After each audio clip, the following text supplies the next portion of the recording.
Hello नमस्ते सबैजनालाई स्वागत छ मेरो युट्युब च्यानलमा। आज म गराउन गइरहेको छु गिलो चटपटेको रेसिपी। एउटा भाँडा लिनुहोस्, त्यसमा मसिनो पारेको बन्दा राख्नुहोस् र त्यसै गरी मसिनो पारेको काँक्रा, भिजाएको चना, मसिनो पारेको प्याज, गाजर, टमाटर, हरियो खुर्सानी, हरियो धनिया, आलु,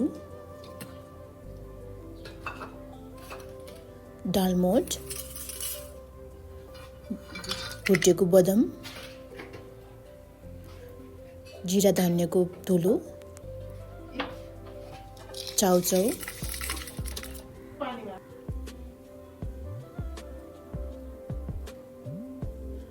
कालो नुन स्वाद अनुसारको, त्यसै गरी सेतो नुन पनि हाल्नु होला।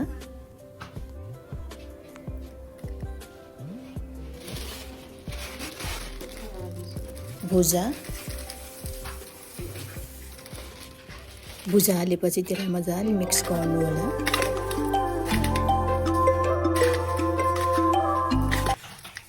मजाले मिक्स गरेपछि त्यसमा चुक हाल्नु होला। यदि चुक छैन भने त्यसमा खाद्य हाल्न सक्नुहुन्छ। चाहिँ चटपटेको मेन कुरा यो हामीले पिठोमा पकाएको झोल त्यो पनि हाल्नु होला। त्यसलाई मजाले मिक्स गर्नु होला।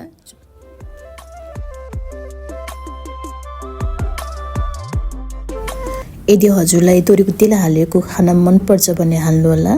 मैले तोरीको तेल पनि हालेको छु।